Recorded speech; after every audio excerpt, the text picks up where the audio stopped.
Hi, and welcome to another Wednesday evening chat with Louise.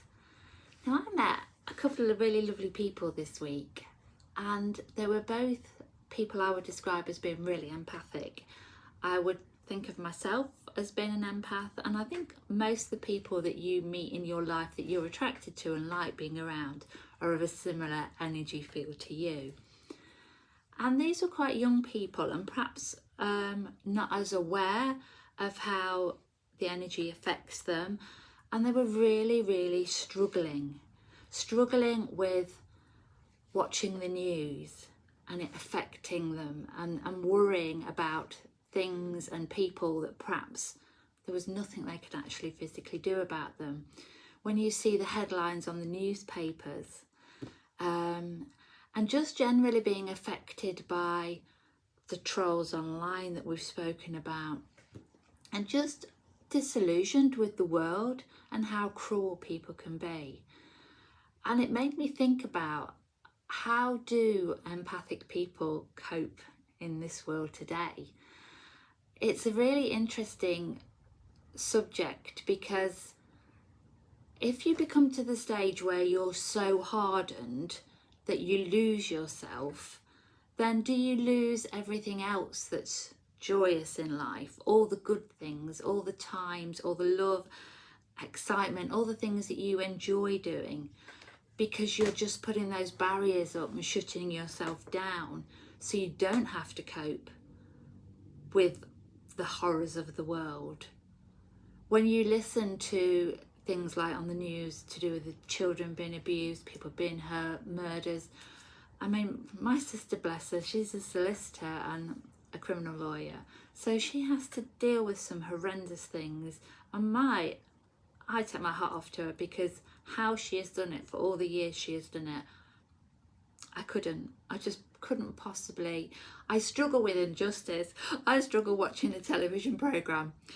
I tried to watch Broadhurst on catch up, and I watched the first series and I was okay, because the guy admitted to what he'd done and was caught at the end. And then when I googled him, found out he didn't get off on the second one. He managed to get away with it. It was like, I can't possibly watch that.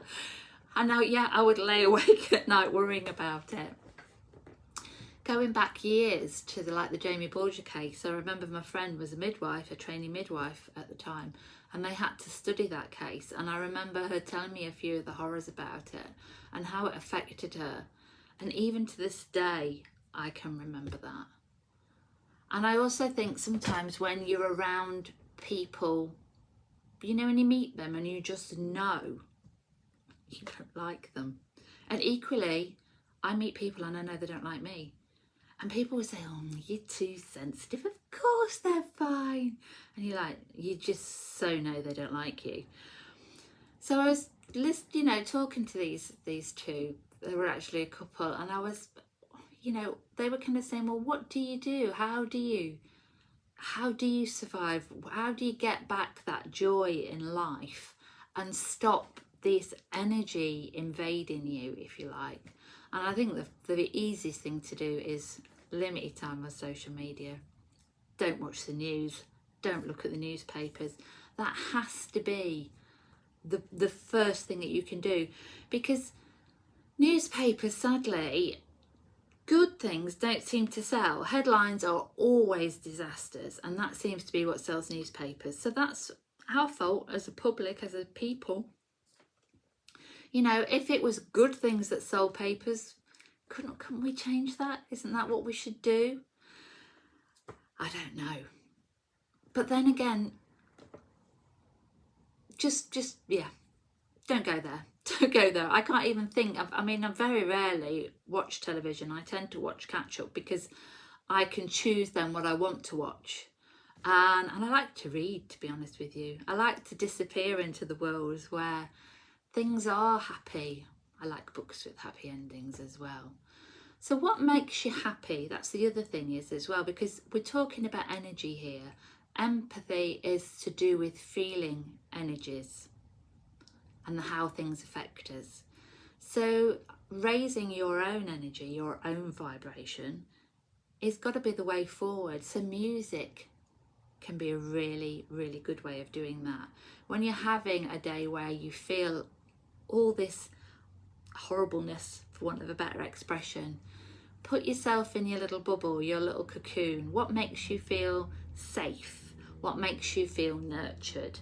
So that then takes you on to that self-love thing that we talk about, you know, when we wonder how you know, self-love was always one that I didn't understand, but for me, I just see it as, what makes me happy? What do I want to do now? And if that's sleep, if you want to have a really hot shower, bit of a pamper, read a good book, but just switch off from the world.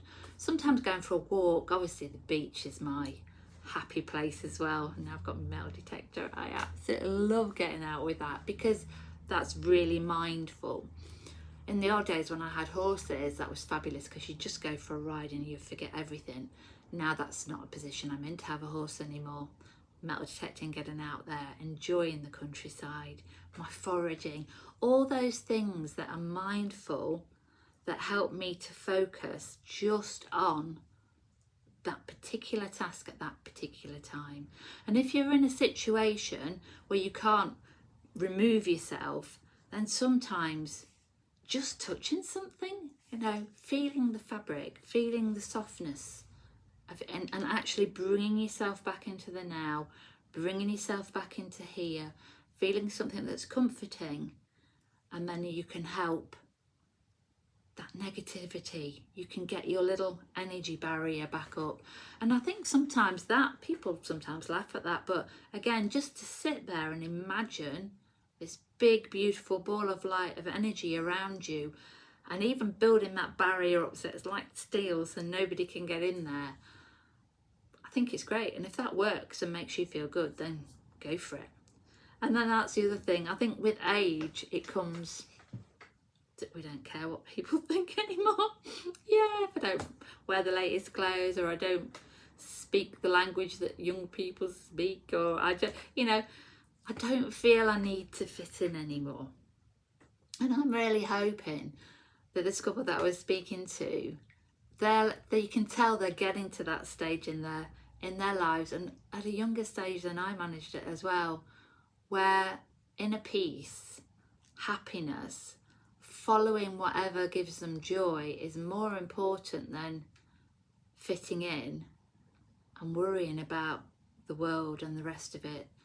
So I think if we do good, if we can be as kind to people as we can, give to people when we can, but remember to look after ourselves so there is always enough to keep giving, because if you run yourself empty, then I think that's when the outside pressures, the nastiness, the things that we don't like can get to us.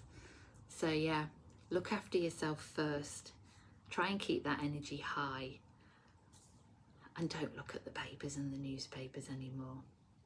And it's much better to be somebody that feels everything than that feels nothing. Much love to you all. Thank you for being here again.